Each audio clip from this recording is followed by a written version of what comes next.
Coach, obviously Arkansas is a different looking team from a year ago with all the transfers they've added and new coaching staff.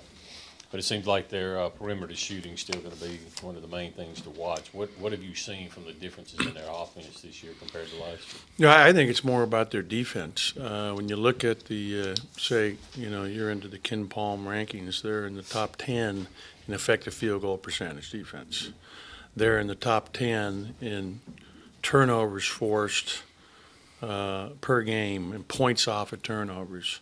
So, that's really where they are really making huge difference in terms of winning and losing. Is it starts at defensive end, and that's, where how his dad coached. That's how he coaches. Obviously, they have great perimeter players who can really score. Jones is leading them in everything.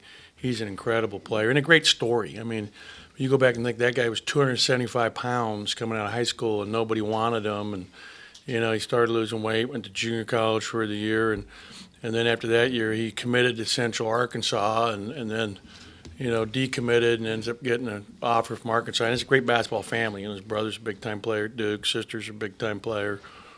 He's really, really a great story, and does everything. I mean, he bounces it, passes it, rebounds it, creates opportunities.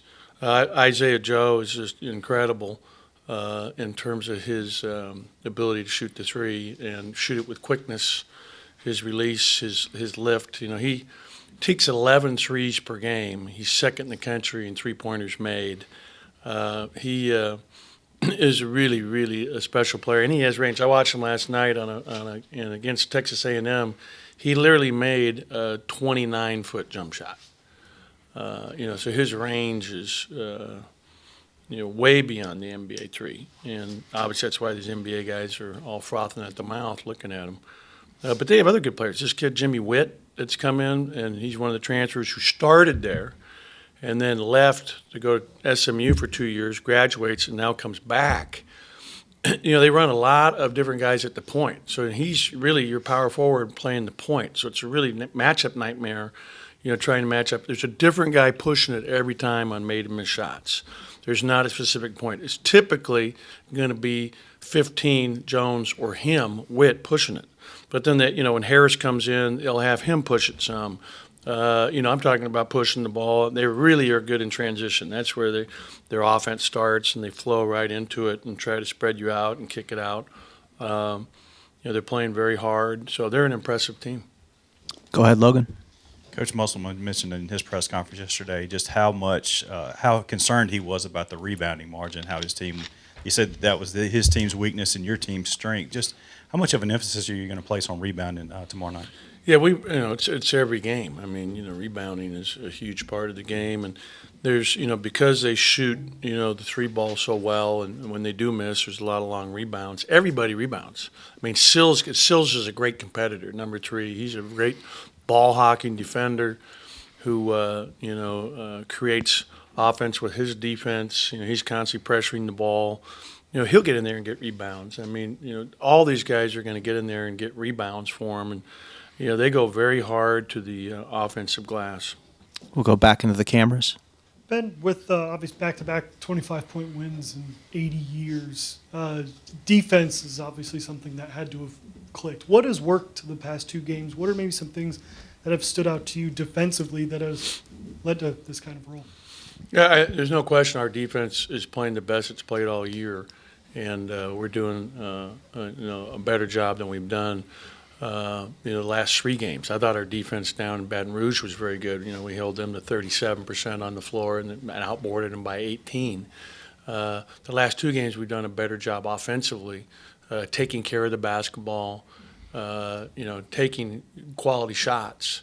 And again, that's something we've talked about a lot, and I think it's really helping us, and it makes your defense better when you're not turning it over. At Baton Rouge, for example, we had 18 turnovers. A lot of those were turned into easy points for the opponent, and so they work hand in hand. I mean, the offense feeds the defense feeds the offense, and you've got to have good balance at both ends and be effective at both ends. And we've done a good job of that the last couple games.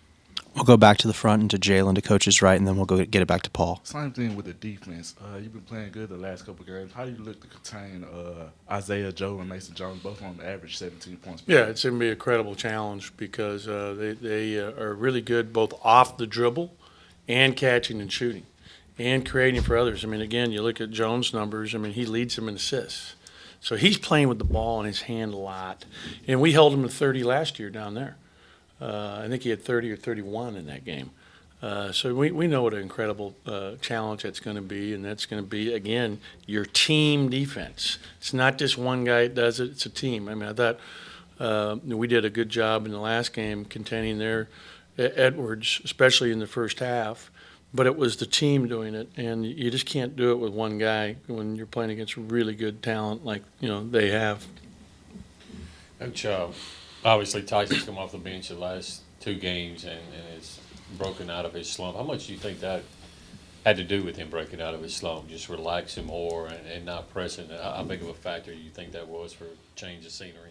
Yeah, I don't know, but I'm sure happy that he's playing the way he's playing right now for us, and he's just playing with, the confidence that,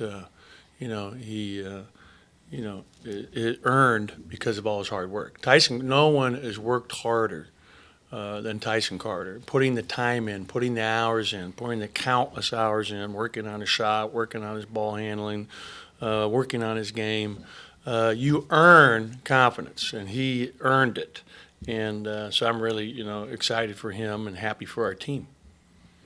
Another thing that Coach Musselman mentioned yesterday was him attending some of your practices at UCLA. Just how far do you guys go back? Do you remember him showing up to some of your practices? Yeah, you know what? We have a friendship. We have mutual friends. I mean, I know his wife, who's really nice, and I have great respect for him. He's been a basketball guy since he was born. I mean, his dad was a very good coach at Minnesota, and he's been around the game his whole life. Obviously, he's been an NBA coach at multiple places. I mean, he obviously loves the game and is all about basketball, and I respect that a lot.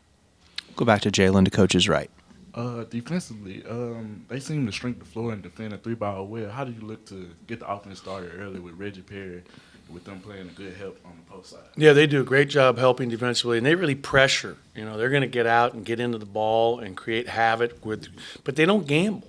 It's very solid. I mean, they're using their hands, but they're still keeping their body in front of the ball.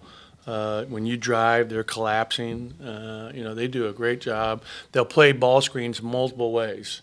They'll switch it. They'll hard hedge it. They'll plug it. I mean, they're going to, have, different change-ups and how they're going to play different people. So you got to be prepared for all of it. But I expect them to be, very aggressive defensively. We'll return to the back in the cameras. You mentioned past month, with Nick slowly getting back into live action shape, things like that. Obviously, defensively, he helps your team a lot. But where would you assess Nick right now, and how's chemistry been building? I think it's been really good, especially the last couple games. But the last 3 games, I think he's done a great job.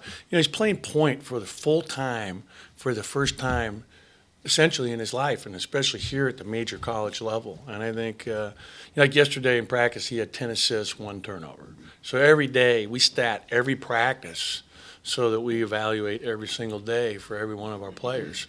And really doing a good job making good decisions. He had 7 assists in the first half of that Georgia game. Did a great job moving the ball.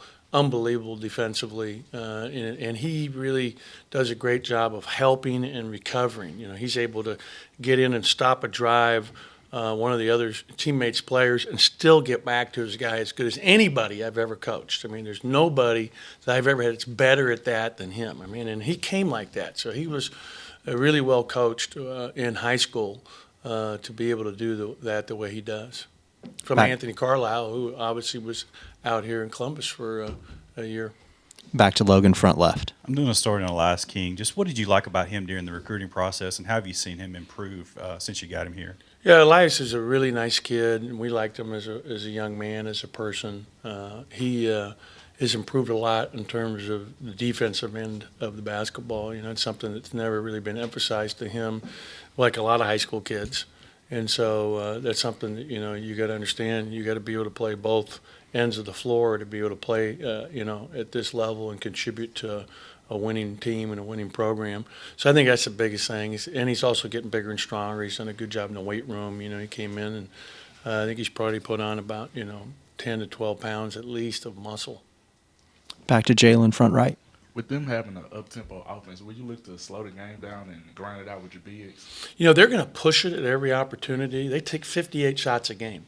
So when you look at that, their pace of play, they have 70 possessions per game, but they take 58 shots per game. So if they don't have something great in the push, once you stop the transition offense, they're going to be very patient. So it's not going to be a team that's coming down and jacking up shots if they're not good shots early in the possession. They're going to make you play defense 15, 20, 25 seconds at a time.